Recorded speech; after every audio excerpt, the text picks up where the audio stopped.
बंधो, हर आदमी, हर प्राणी सुख चाहता है।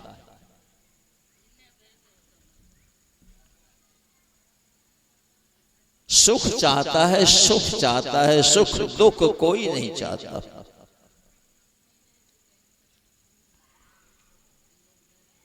लेकिन सदगुरु कबीर साहब ने कहा, चाहत सुख दुख संग न छाड़ा। सुख चाहते हो लेकिन उसके पीछे दुख है। जिससे हम सुख चाहते हैं उसके पीछे दुख। चाहत सुख कोमा और दुख न छाड़ा। सुख का सगा भाई दुख है, ये ख्याल कर लेना। सुख का सगा भाई दुख है, सुख का सगा भाई संताप है, और मजा का सगा भाई सजा। ये तीनों बातें जिसके अंदर याद रहेगी वही व्यक्ति सुखी हो सकता है, वही व्यक्ति सुखी हो सकता है। सभी कोई जानते हैं रावण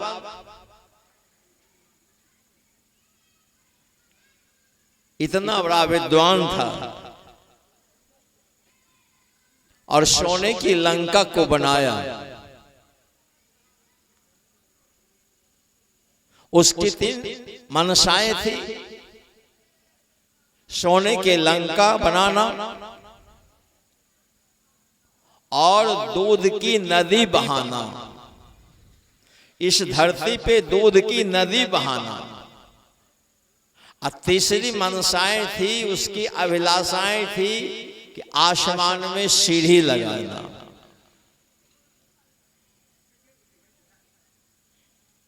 इनकी 3 मनसाएं थी। लेकिन सुखी था। दुख जब आया इतना दुख आया कि जीवन से हाथ धो लिया। चाहत सुख दुख संग न छाड़ा। हम सुख चाहते हैं लेकिन दुख मेरे पीछे है। सदगुरु कबीर साहब कहा, भंवर जाल में आसन मारा, चाहत सुख दुख संग न छाड़ा। तुमने जाल बिछा दी है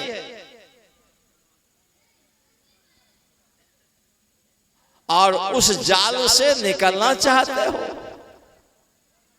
सदगुरु कबीर साहब ने साखी के माध्यम से कहा, मच्छ हो या नहीं बाची हो, धीमर तेरो काल, जेहि जेहि डावर तू फिरो, तहाँ तहाँ मेले जाल।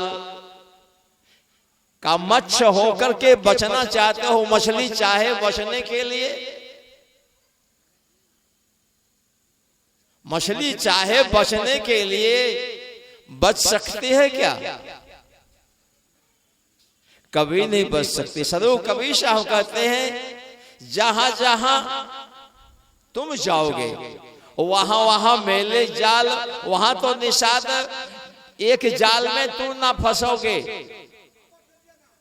दूसरे जाल में ना फंसोगे। जब महाजाल फेंका जाएगा तो उस महाजाल से तुम निकल नहीं पाओगे। और वास्तविकता भी यही है।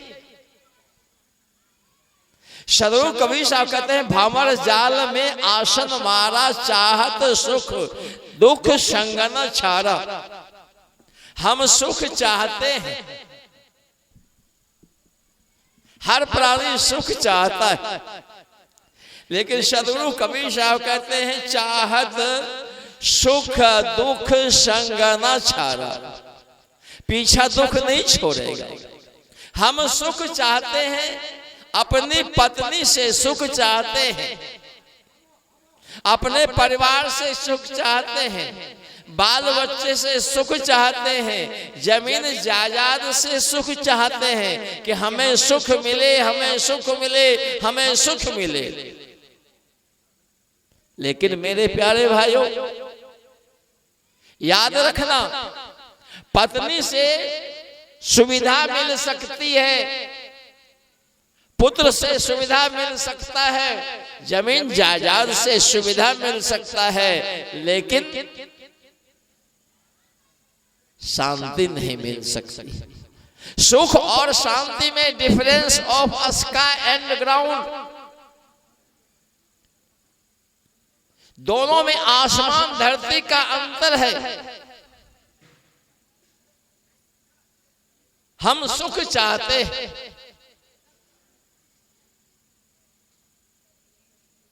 लेकिन वह सुख मात्र क्षणिक मात्र का होगा। राम ऐसे संसार में आए, लेकिन राम को भी सुख नहीं मिला, राम को भी सुख नहीं मिला।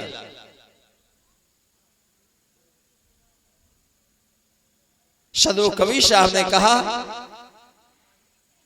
गए राम गए लक्ष्मणा, संग ना गई सीता ऐसी धना।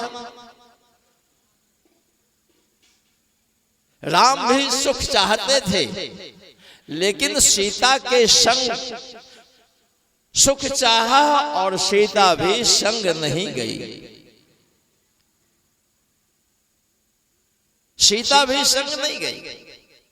ये सदो कवि साहब का जो सर्वोच्च ज्ञान है, ये सर्वोच्च ज्ञान मानव को जगाने का, सही दिशा दिखाने का। सुख चाहते हो, सुख चाहते हो, सुख चाहते हो, लेकिन सुख के पीछे दुख।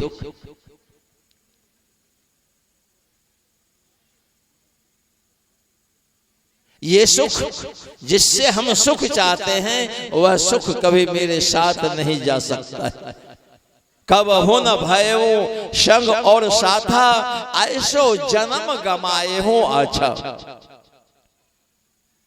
जिससे हम सुख चाहते हैं, जिससे हम सुख प्राप्त करना चाहते हैं और सुखी होना चाहते हैं, आपके संग नहीं जाएगा, और वह सुख आपके शरीर तक ही रह जाएगा।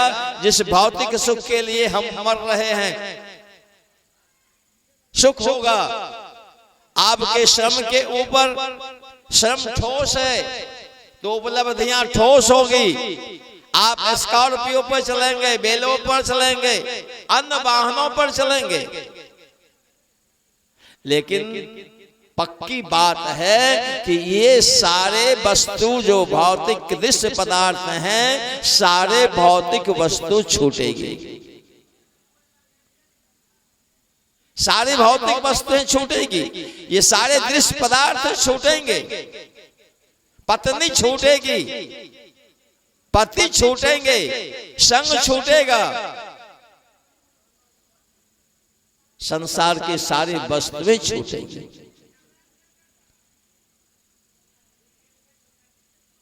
एक राजा था, वह राजा अपने राजपाट से बिल्कुल तंग हो गए। और उन्होंने सोचा कि ये राजपाट से मुझे कोई जरूरी नहीं, कुछ ऐसी युक्तियां हम लगाएं जिससे हमें इतने मंत्रियों की आवश्यकता ना पड़े, इतने नौकर चाकर सिपाहियों की आवश्यकता ना पड़े। ऐसा सोच करके राजा सोचा, मैं किसी इष्ट देव का तपस्या करूं और उस इष्ट देव से कुछ मैं मांग लूं। और मांगू तो क्या मांगू? उसने सोचा कि सोना सबसे बेशकीमती है, सोना मैं मांग लूं तो फिर मुझे ना सिपाही की आवश्यकता होगी, ना मंत्री की आवश्यकता होगी, न नौकर चाकर की आवश्यकता होगी। हम दोनों पति पत्नी आराम से रहेंगे और खाएंगे। ऐसा सोच करके उसने कहा सबसे अच्छा है कि इंद्र की मैं तपस्या करूं। इंद्र बड़े धनवान हैं, इंद्र की तपस्या करो और इंद्र की तपस्या कर मैं इंद्र को खुश करके उससे मैं वरदान प्राप्त कर लो। ऐसा सोच करके राजा जंगल को चला गया। जंगल को चला गया, तपस्या करने लगा। ऐसा घनघोर तपस्या किया, इतना बड़ा घनघोर तपस्या किया कि उसके शरीर के मांस गल गल करके गिरने लगा और शरीर पर घास पनपने लगा। इतनी कठिन तपस्या, घनघोर तपस्या। इंद्र खुश हो गया जब उसकी सांसें रुक रुक करके चलने लगी।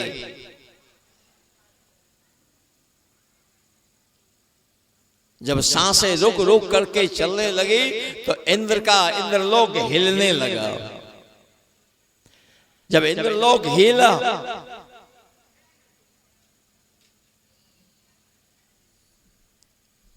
तब इंद्र का नींद टूटा। इंद्र का जब नींद टूटा, कहो मेरे नाम से कौन ऐसा तपस्या कर रहा है जो मेरे इंद्रलोक ये हिल रहा है। अपनी दिव्य दृष्टि से इंद्र देखा कि एक व्यक्ति एक जंगल में तपस्या कर रहा है, उसके शरीर के मांस गल गल करके गिर रहा है और उसकी सांस ऊपर नीचे अब मरे तब मरे की स्थिति में आ गई है। अब प्राण छूटे तब प्राण छूटे, उसकी स्थिति इस रूप में आ गई। इंद्र भयभीत हो गया, कहा आदि मेरे नाम से यह तपस्या कर रहा है और तपस्या के दौरान में कहीं यह मर जाता है तो इस का प्रतिफल और इसका पाप हमें लगेगा और किसी को नहीं। ऐसा सोच करके वहां से कमंडल में पानी लिया, इंद्रलोक से दौड़ा, वहां से उस जंगल में चला गया जहां राजा तपस्या कर रहा था।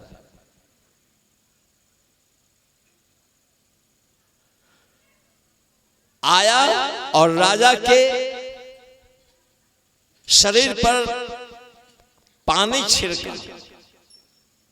पानी छिड़कने के बाद उसका शरीर पूर्व के जैसा हो गया, जब पहले जैसा था वैसा हो गया।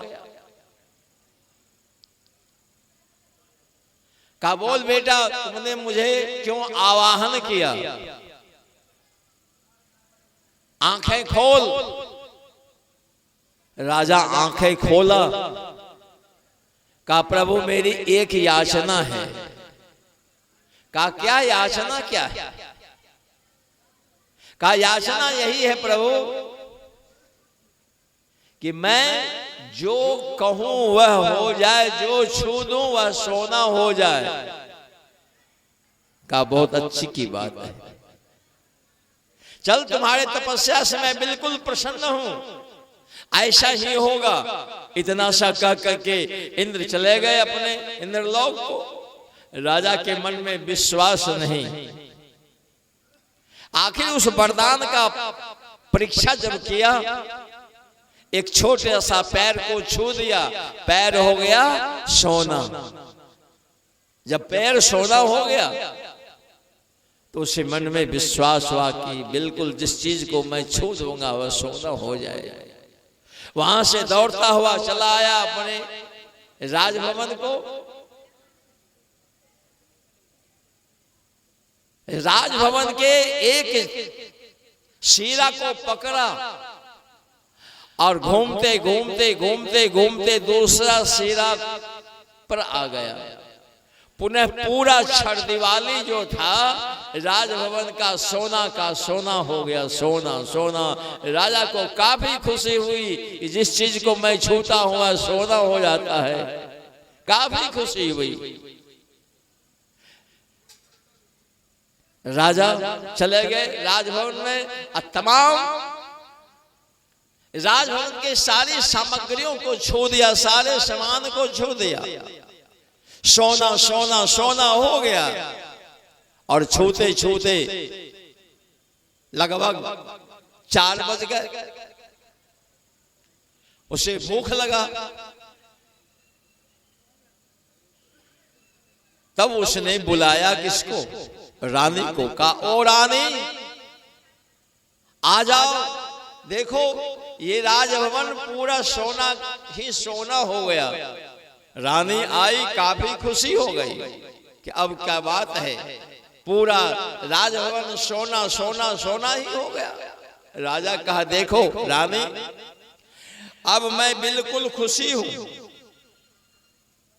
हम दोनों पति पत्नी आराम से रहेंगे। ना नौकर की आवश्यकता है, ना मंत्री की आवश्यकता है, न किसी आदमी की आवश्यकता है। हम दोनों प्राणी रहेंगे, पति पत्नी, और अपने जीवन को सुखपूर्वक व्यतीत करेंगे। कहा, रानी सारे राजभवन को छूते छूते शाम हो गई। अब एक काम करो, इसके खुशहाली में तुम 56 प्रकार का व्यंजन बनाओ। खुशहाली में 56 प्रकार का व्यंजन बना। रानी भी काफी खुशी।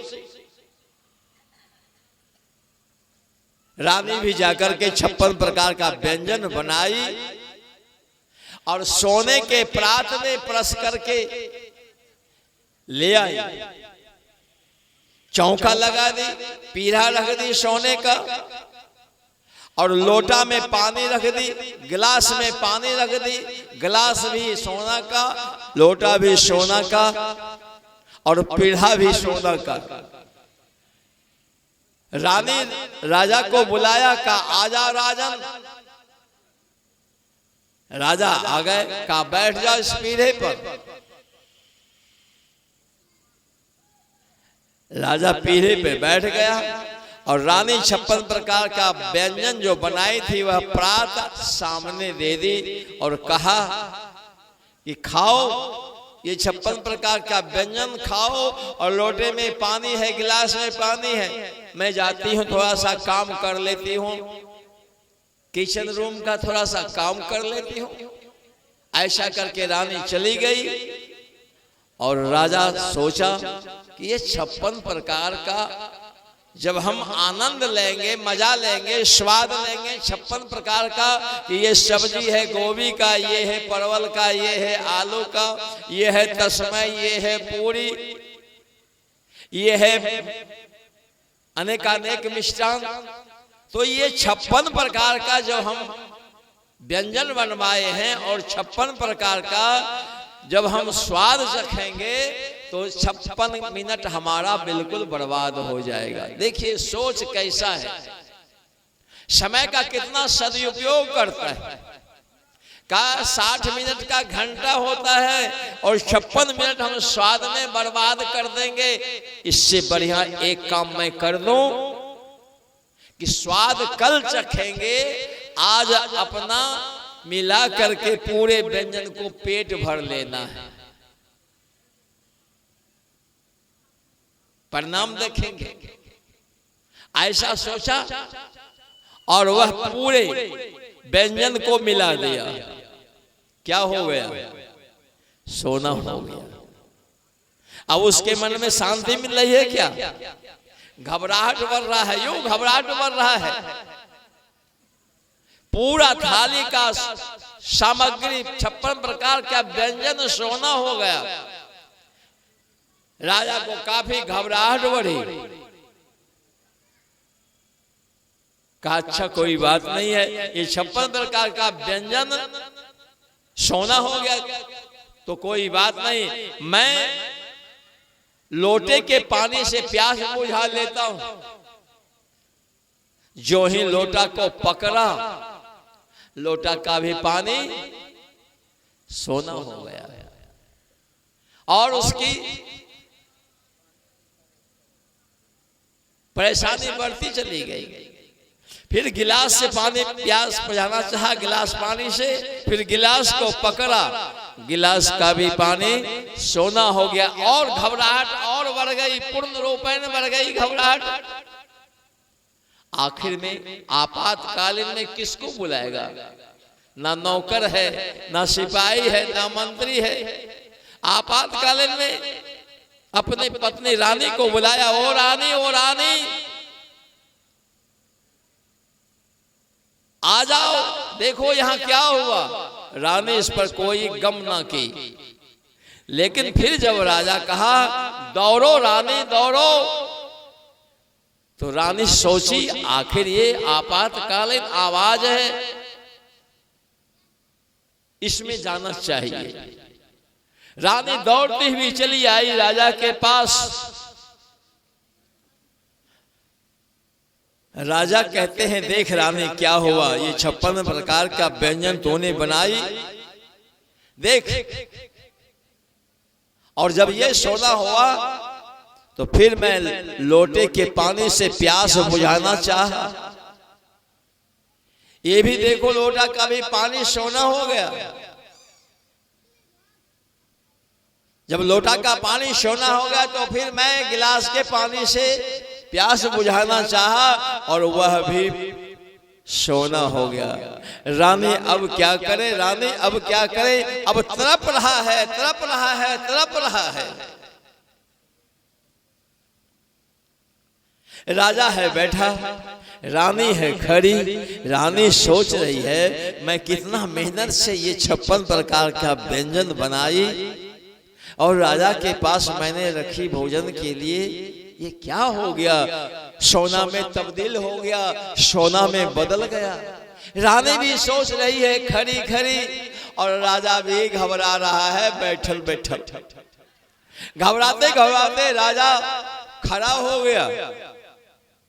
जब काफी घबराहट हुई कि अब रानी क्या करें, अब रानी क्या करें, अब रानी क्या करें, राजा उठा और पकड़ लिया पूरे भर पाजा रानी को। क्या हो गया,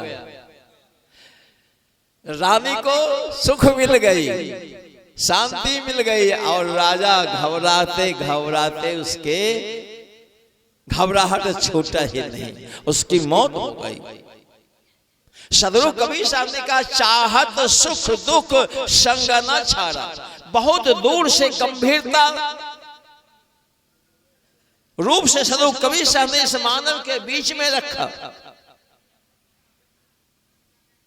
कि चाहते हो सुख लेकिन दुख कभी तेरे पीछा न छोड़ेगा।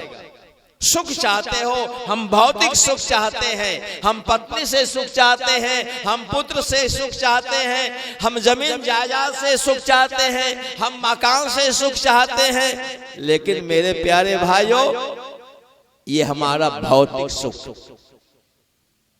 ये हमारा भौतिक सुख है। ये पक्का याद रख लेना मेरे प्यारे भाइयों कि संसार की सारी दृश्य पदार्थ छूटेगी, पत्नी छूटेगी, बच्चे छूटेंगे, शरीर छूटेगा। जिस शरीर में हम सुख चाहते हैं कि हमें सुख मिले, वह शरीर भी एक दिन छूट करके समाप्त हो जाएगा और एक दिन चिता में जल जाएगा। विचारकों ने लिखा है मृतम शरीरम मुत्सृज काष्ठ लोष्ट सममचितो विमुखा बांधवा यान्ति धर्मस्य मनो गच्छति धनानि भूमो पशवस कोष्ठे भार्याग्नि द्वारे जना अश्मशाने देहा शितायाम प्रलोक मार्गे कर्मानो गो गच्छति जीव एकः। का जब शरीर से आत्मा निकल जाएगी तब कहां पहुंचोगे? काठ के तरह तुम्हारे शरीर को जला दिया जाएगा। काठ के तरह तुम्हारे शरीर को जला जाएगा, दिया जाएगा। मृतम शरीरम मुतसिद काष्ठ लौट श्रमम चितो विमुखा बांधवा यान्ति धर्मस्य मनोगच्छति। सारे हमारे परिजन विमुख हो जाएंगे, कोई दया नहीं आएगी जलाने में। सारे परिजन हमारे विमुख हो जाएंगे। भार्या के द्वारे जना श्मशाने देहाश्चितायाम प्रलोक मार्गे कर्मानो गो गच्छति जीव एकः। का पत्नी घर से दरवाजे तक आएगी, जना श्मशाने आपके पार्थिव शरीर को पहुंचाने वाला, जिसको आप कटिहारी कहते हैं देहाती भाषा में, वह भी आपके शरीर को श्मशान तक पहुंचा देगा। और जिस शरीर में हम सुख चाहते हैं, जिस शरीर में हम सुख चाहते हैं, वह शरीर भी चिता में जल करके क्या हो जाएगा? राख हो जाएगा। शरीर छूट गया, शरीर जड़ और चेतन का विच्छेद हुआ, दोनों की दोस्ती टूट गई। जबकि चेतन था तो शरीर संचालित होता था, चेतन आत्मा निकल गई, शरीर यूं ही पड़ा रह गया, शरीर को जला दिया गया। शरीर से भी संबंध टूट गया, चेतन आत्मा का, जड़ चेतन का संबंध टूट गया। और हम संबंध चाहते हैं कि हमें संबंध से सुख मिले, हमें सुख मिले, सुख मिले, सुख मिले। सदो कबीर साहब ने कहा कि राम ऐसे महापुरुष आए, लेकिन राम को भी सुख नहीं मिला, कृष्ण को भी सुख नहीं मिला। सुख तो तब मिलेगा जब हमारी सारी वासनाएं हमारी समाप्त हो जाए, हमारी वासना शरीर के अंदर कोई नहीं रहे, तब हमें आध्यात्म सुख होगा।